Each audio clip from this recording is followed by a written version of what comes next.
In 1991, the second largest economy on Earth vanished in just months. How does a global superpower suddenly fail to feed its own citizens? The answer lies in a structural trap built decades earlier, prioritizing steel over bread. Between 1928 and 1940, the first 3 5-year plans transformed an agrarian society into an industrial powerhouse. While the West suffered the crushing poverty of the Great Depression, Soviet factories roared with steel and smoke. It seemed like a socialist miracle, but this miracle had a fatal flaw. Soviet planners made a foundational choice, prioritizing capital goods known as Group A over consumer goods Group B. Metallurgy, machines, and military hardware always came first. The citizens' daily needs were an afterthought. Why build a tractor when you can build a tank? This relentless focus on heavy industry created massive structural distortions. Light industry and agriculture were systematically starved of resources. The system could produce tanks by the thousands, but not enough shoes. Despite the impressive industrial growth, the economic base remained incredibly poor. By the time Hitler launched Operation Barbarossa in 1941, the country was still struggling economically. The roaring industrial engine masked a fragile reality that would quietly bleed the nation. Central planning required an impossible level of foresight. The Gosplan Agency managed millions of prices and quotas through material balances. Yet, these plans were frequently super-optimistic, driven by ideology rather than math, and marked by falsified reports from terrified managers. How can an empire manage an economy without math? From 1930 until the late 1950, advanced mathematics for economic decisions was strictly forbidden for ideological reasons. The economy ran blind, guided only by political will and brute force. Agriculture suffered the most. Organized into collective farms, peasants faced centrally dictated quotas. Mechanization was promoted, but investment lagged. By the 1930s, the number of draft animals fell by half due to famine and slaughter, crippling food production for decades. To insulate itself from capitalist crises, the Soviet Union kept foreign trade minimal. After 1932, the ruble became completely inconvertible. Buying foreign currency was a serious crime until the late 1980s. This isolation provided security, but it also sealed their economic fate. The industrial engine roared, but it was built on a fatal flaw that would quietly starve the nation from the inside out. The trap was set.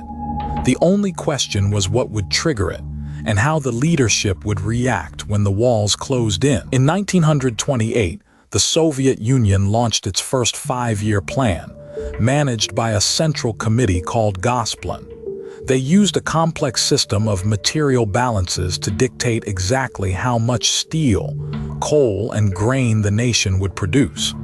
But who decides what is realistic? The targets set by Gosplan were not just ambitious. They were mathematically impossible. Factory managers, terrified of being punished for missing quotas, simply fabricated their production reports. The numbers on paper looked glorious. The reality on the ground was rotting infrastructure and hidden deficits. You might think advanced mathematics could have fixed these impossible quotas. Yet, from the 1930s until the late 1950s, using advanced math for economic decisions was severely restricted. Ideology dictated that Marxist dialectics, not complex algorithms, should guide the socialist economy. While heavy industry was showered with resources, collectivized agriculture was starved. Peasants were forced into state-run kolkhozes and sovkhozes. These collective farms suffered from a chronic lack of investment. The state demanded grain for export, leaving the fields barren of capital. The devastation was absolute.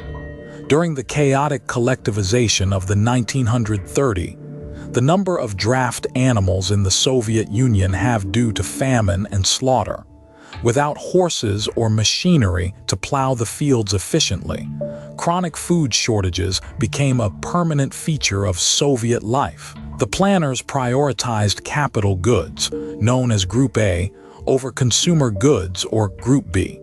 Steel and tanks took precedence over shoes and bread.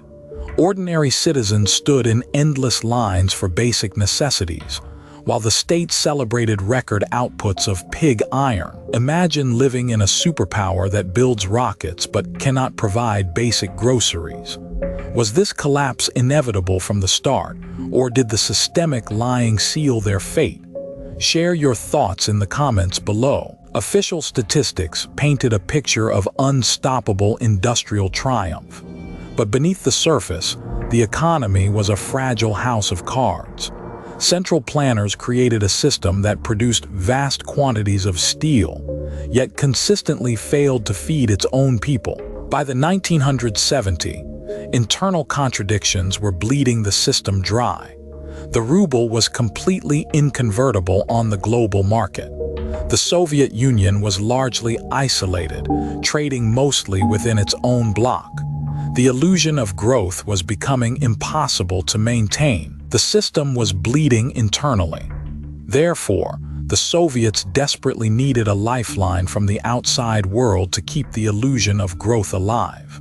They found that lifeline buried deep in the frozen ground of Siberia, and it would seal their fate. By the 1970s, a massive portion of Soviet export revenues relied on a single volatile resource: oil.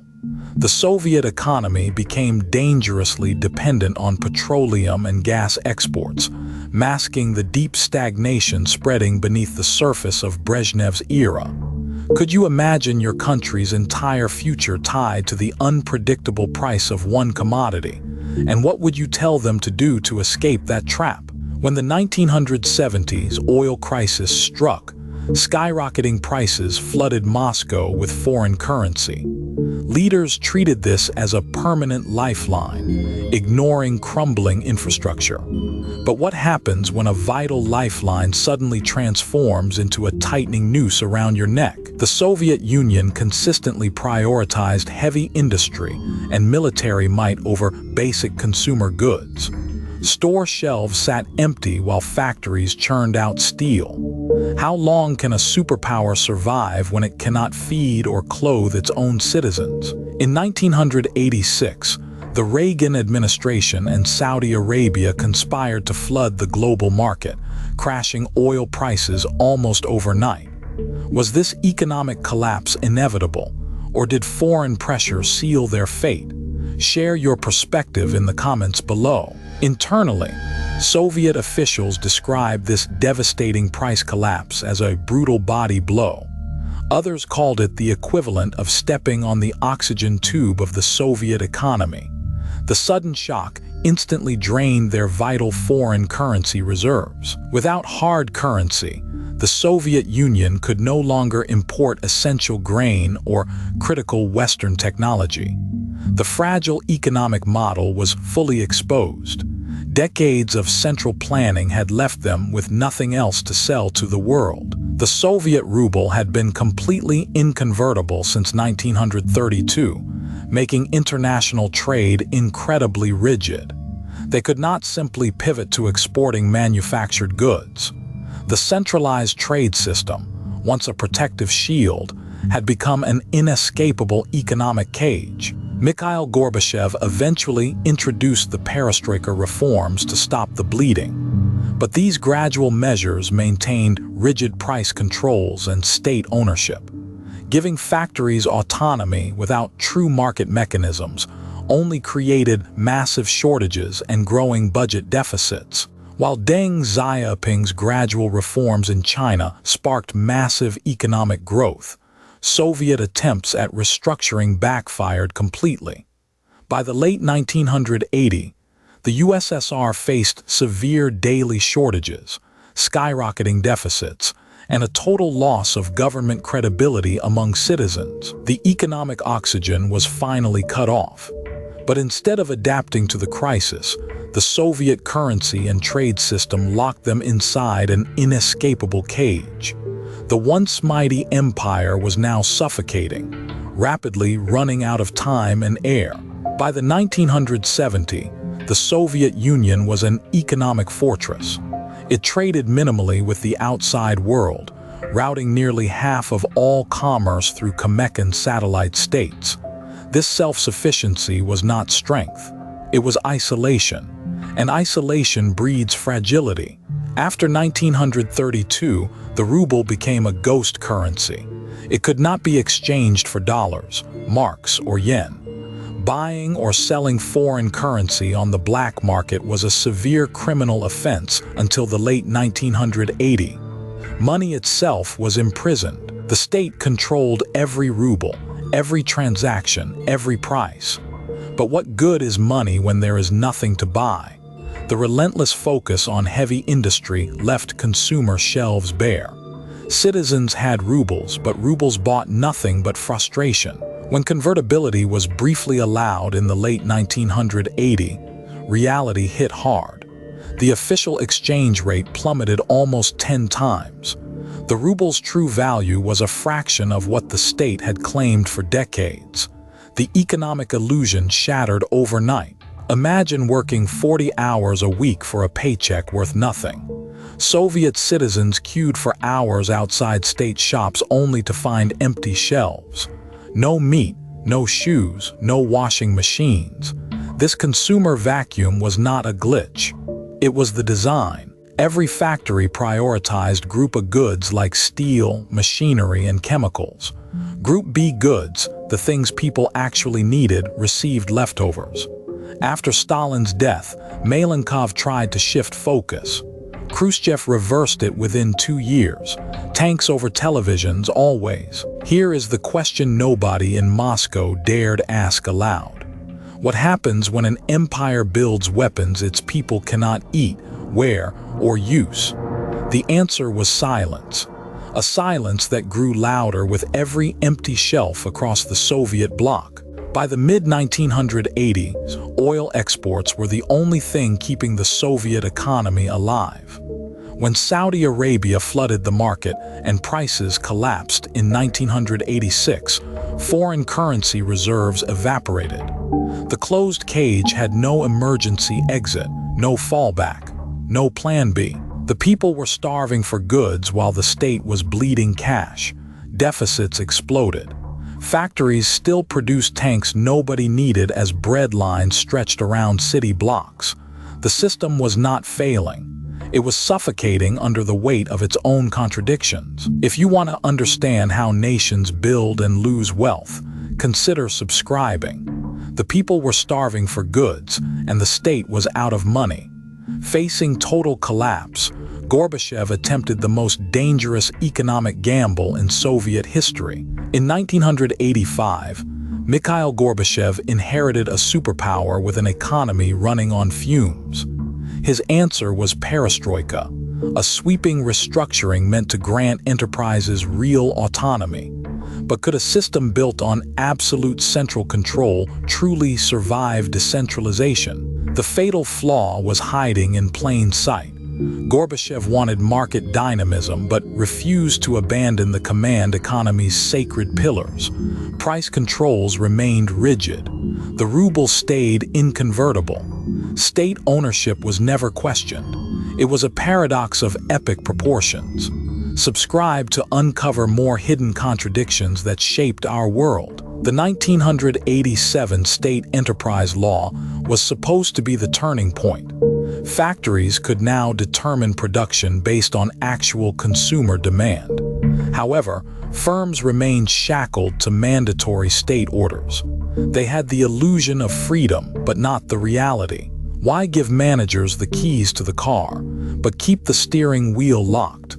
This half-hearted approach created a dangerous vacuum. Enterprise managers chased higher wages, but without real market prices.